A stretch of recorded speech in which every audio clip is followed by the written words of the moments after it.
Mahasiswa itu identik dengan anak kos ya Pak ya. Iya, Tapi iya, iya. kenapa Bapak memilih menjadi tinggal di masjid gitu Pak? Ya kan gratis.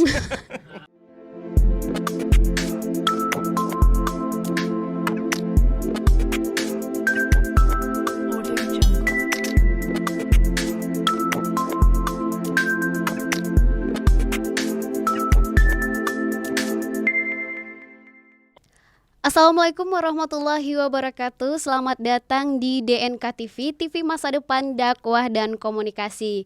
Baik teman-teman, kali ini Yeni akan berbincang-bincang dengan Dekan Fakultas Dakwah dan Ilmu Komunikasi UIN IB Padang. Beliau ini merupakan Dekan Fakultas Dakwah 2 periode dari tahun 2017 sampai dengan tahun 2025 mendatang. Beliau biasa disebut dengan Bapak Dr. Haji Wakidul Qohar MAG. Selamat sore Bapak.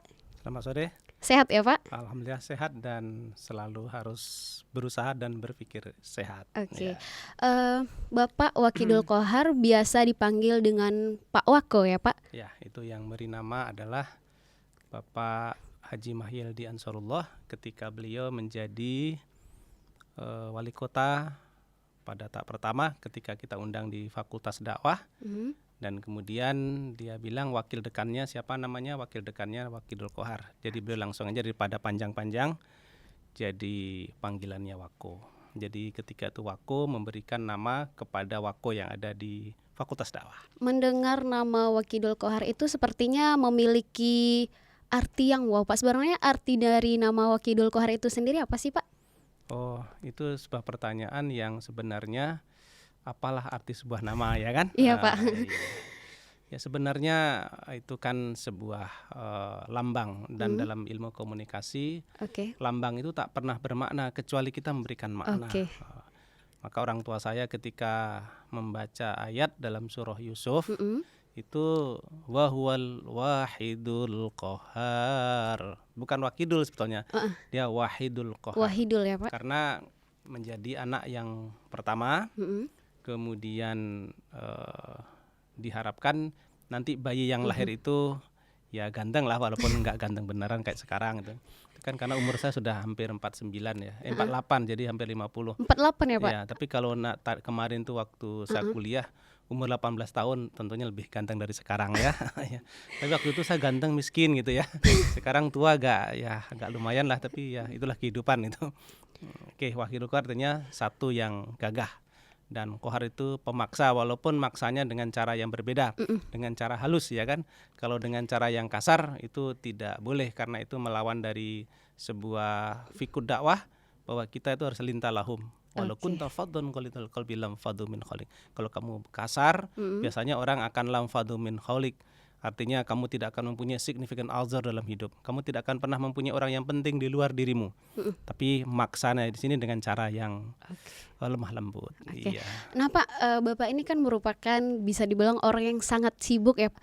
Mulai dari menjadi ketua jurusan komunikasi penyiaran Islam, lalu dipercaya lagi menjadi wakil dekan 1 ya Pak, dan sekarang masih dipercaya menjadi dekan Fakultas Dakwah bahkan 2 periode ya Pak. Nah itu pastinya tidak terlepas dari usaha ya Pak. Apa sih Pak tipsnya sehingga Bapak masih dipercaya di Fakultas Dakwah saat ini? Iya. Sebetulnya mulainya bukan dari ketua jurusan. Dari kepala unit pustaka. Iya, kepala unit pelaksana teknis pustaka 2 tahun. Langsung sekretaris jurusan KPI. KPI. Kemudian ketua jurusan KPI. Baru menjadi wakil dekan bidang akademik dan menjadi kepala pusat penelitian dan penerbitan. Baru jadi dekan prodi pertama dan jadi dekan prodi kedua. Jadi ada orang hidupnya itu memang ditakdirkan untuk menjabat gitu. Sekarang udah mulai agak gimana ya, agak bosan. Bosan ya Pak. Tapi karena panggilan dan itu melayani. Dan yang terpenting apa tadi nanyanya? Resepnya ya? Iya, resep Pak. Apa maksudnya? Resep masak maksudnya? Masak menjadi begini gitu ya. Ya iyalah, masa ya win sekarang itu maksudnya. Ya. Jadi kisahnya itu mudah-mudahan tidak terlalu panjang gitu. Ketika jadi tes dosen, dulu saya tes dosennya tidak dosen reguler, tapi Mm-mm. tes dosen calon dosen nasional. Oke. Itu tesnya se-Indonesia dengan kompetensi Lughatul Arabiyyah wa Lughatul Inziliyah Oke. atau English language or Arabic language. Baru nanti tes psikologi gitu. Seluruh Indonesia tesnya itu 250 yang ikut. Namun yang diambil itu 40. 40. 20 lokal bahasa Inggris, 20 lokal bahasa Arab. Dan saya lulus mungkin nomor 40. Ya karena kan saya nggak terlalu ngerti, tidak terlalu lihai bahasa Inggris. Nah, karena jurusannya kan nggak jurusan bahasa Inggris kan, jurusannya komunikasi penyiaran Islam, nggak ada jurusan bahasa Inggris. Pasti TOEFL-nya di bawah 500. Dan juga saya tidak jurusan bahasa Arab. Maka ya paling-paling fa'ala yaf'ilu fa'lan wa fa'ilun wa dzaka maf'ulun, ya kan, mif'alun maf'alun gitu ya. Itu kan di pesantren sama dengan Pak Abdullah Kusairi itu. Ada yang sekarang wakil dekan 3 itu. Kisahnya yang dari situ sebetulnya. Masih panjang kisahnya. Oke Pak, sedikit bernostalgia nih Pak. Bapak kan merupakan alumni UIN ya Pak, yang dulu IAIN ya Pak. Ya. Sekarang UIN. Dulu berstatus mahasiswa, Bapak juga merupakan seorang garin di salah satu masjid di Kota Padang ini ya Pak. Itu Ya. kenapa Pak Bapak memilih Itu menjadi seorang garin Pak? pertanyaan kejujuran yang menyakitkan. Nah, kenapa masa ya jadi garin? Memang iya gitu. Enggak, gini Pak, maksudnya Iya. biasanya kan Enggak, jangan mahasiswa baper pula, biasa saja. Enggak, biasanya kan mahasiswa itu identik dengan anak kos ya Pak ya. Iya, Tapi iya, kenapa Bapak memilih menjadi tinggal di masjid gitu Pak? Ya kan gratis. Makan gratis, tidur gratis, gosok gratis, air gratis. Enak kok. Iya kan? Enggak bayar. Karena Oke, kos Pak. tuh saya yakin tanggal 15 tuh bunyi HP-nya bunyi kos.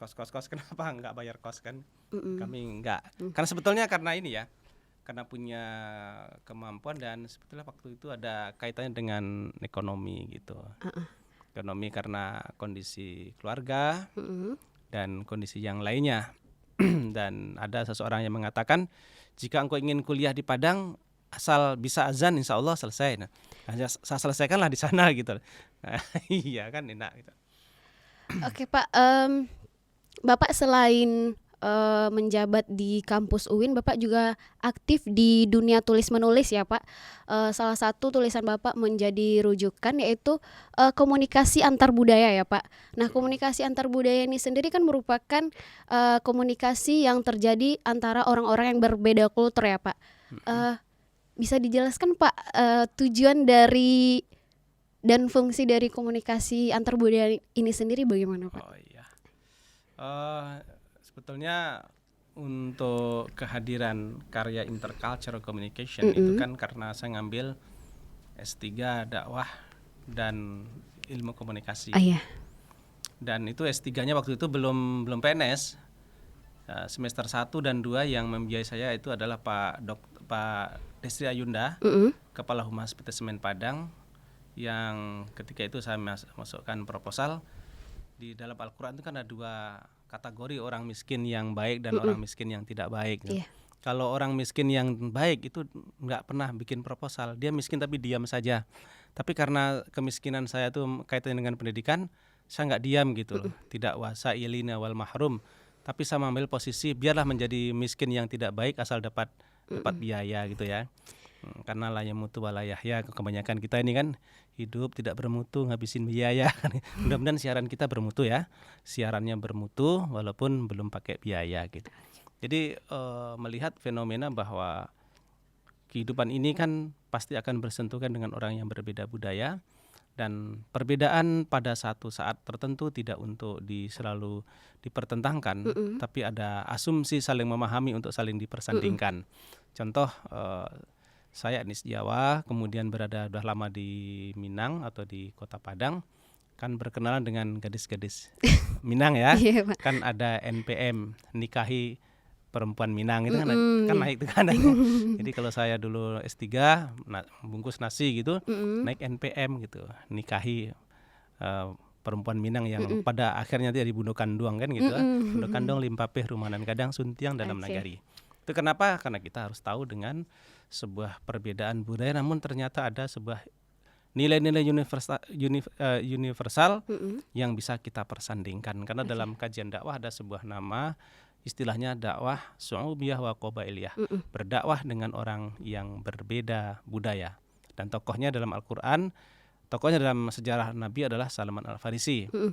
Fahtajul muhajirun Salman minna wa qalatil ansar Salman minna wa qala Rasulullah sallallahu alaihi wasallam Salman min ahlul bait. Oke. Itu kisahnya secara akademik ya.